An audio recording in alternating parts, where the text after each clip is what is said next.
I'm standing out here in front of Battleship, Texas, just outside of Houston. She's a beautiful ship that's seen 2 world wars and anime action in both. She's still floating behind us, but she needs our help. I'm Trevzor. We're talking ship.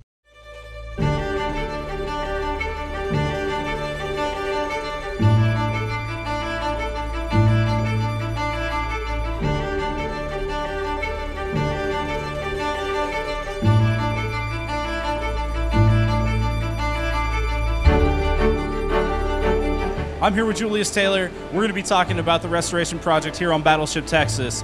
But first, let's see what's going on in game this weekend. The Pan-Asian Destroyer Marathon is continuing on to help you get prepared for the release of the Pan-Asian Destroyers. Thanksgiving weekend is coming up. There's going to be a lot of sales on a lot of different premium ships, as well as a mission to get you 1 day of premium time. And lastly, this is a Project Valor month, with 100% of the proceeds from the Project Valor bundles going to Battleship, Texas. Julius, there's a lot going on here with Battleship Texas, and we said earlier that she needs a lot of help. What is going on with Texas, and why does she need our help? Well, first of all, this ship was launched in 1912, well over 100 years ago. And so she's been in salt water for over 100 years. She's been dry docked a few times, most recently in the 80s. But her hull is super thin, and her framing is corroded severely. So we've been tasked with going through the ship and doubling up her keel, longitudinals, and framing from the centerline keel out to the 5th longitudinal, which you can see right here. And we have a way to do that. So when we're done, she'll have all new keel, all new longitudinals, and all new frame, and a new honeycomb, a good brand new steel. So when she does come out of the water, she won't collapse on herself. That's the purpose of our project. Fantastic. And how far along do you guys think you are right now? Well, we've done this in 2 phases. The first phase was finished up in 2014, and we did the engine rooms, which we were just in. Just like you see under here, all under the engines is brand new framing, and we did a space back aft, which you'll see later. Phase 2, I think we have about another year to go, where we're ahead of the engine rooms now, from here up to the bulkhead you see there, and even beyond that to catch it. So we'll have, when all is said and done, the back third of the ship will be reframed.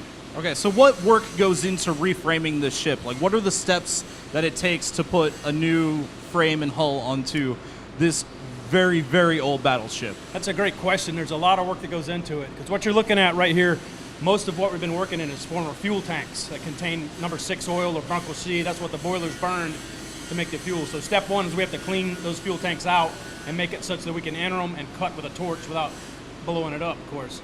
So step 1 is tank cleaning. That sounds super important. Step 2 is lead-based paint remediation. All this paint you see around here is lead-based paint.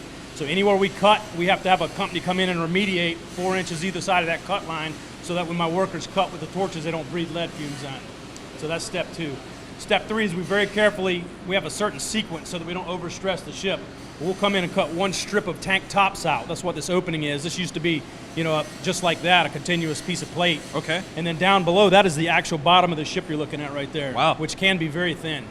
Sure. You could drop a wrench through it. So the first thing we do is we very carefully remove these tank tops. We have ways to do that without dropping anything with engineered pad eyes. We'll hook it up to this system on the monorails to get all that out of here. The next thing we do is we put a protective layer of this stuff called concrete cloth in the bottom, which is about a 1/2 inch thick roll of material that's impregnated with concrete. We lay that out, wet it, and it cures out. So now we have a little bit of protection in case a guy drops a chipping hammer or something like that on the bottom, so Sure. we won't knock a hole in it. Then after that, we have a certain sequence. We'll notch a frame, slide in a new piece of steel, weld the new piece in, bolt it, weld it, and then put a frame in where that notch was. So we just piecemeal go through it like that, and when we're all said and done, we have all new frames, all new longitudinals, and a new keel. Wow. So you're telling me that when you start this project, the ship is in such bad condition right now, it's so delicate, that if I was to take just a simple crescent wrench and drop it accidentally, you could put a hole in the ship and sink the whole thing. Absolutely.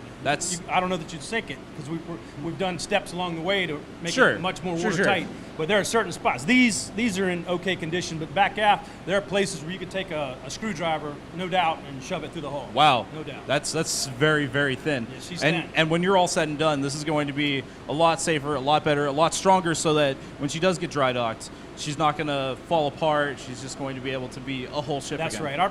The real 2 purposes. Number 1 is to make her structurally stronger, so she is berthed, she won't collapse. And number 2, we're putting new tank tops on, Most of these tank tops are old and rusted out. So now if you have a leak in this tank, it should be contained to this tank only instead of filling the space. And you were telling us right before we started filming that we have some silver parts down here. That those are parts that are done or are ready to be called complete. And then you have just a little bit more steps. Is that correct? That's correct. All the silver colored material is new steel that's been installed, welded in. We test all the welds. Every weld is also checked with dye penetrant to make sure there's no cracks in it. Okay. All the welds are done by qualified welders as well. And then we coat it with 2 coats of paint. This is a special paint that's good for saltwater hulls, Inner Shield 300V. And then the last thing we'll do once all this is complete is we'll weld new tank tops on top of it and seal that in.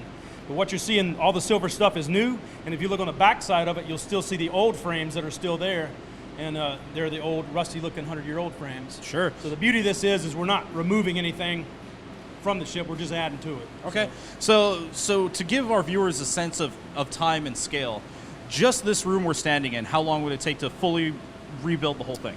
We started in this room about 5 weeks ago, and he's about 75% complete on this room right now. I think we'll spend 8 weeks in this room. Okay, so it's about an 8-week process per room. For this room. How many rooms do you think you're going to have to go? Well, we've got a lot of rooms. We've got 6 back here and then 4 ahead of that bulkhead up there. The ones up there have a lot of machinery in it, so they're going to go much slower. Okay. Because you have to work around piping, machinery. It's just slower and more tedious work. Sure. So we'll slow down up there. I bet. So if we were pie in the sky, best conditions possible, we would have all of this done approximately when? We're going to be done July 18th, 2018. That's it. So you're very confident in I'll that. keep an eye on that. Great. I love it. That sounds fantastic. Well, Julius, thank you so much for all this information, and thank you guys for watching. This has been Talkin' Ship. We've been here with Julius Taylor. Thank you again so much for all the information. Thank you. And we'll see you guys next week.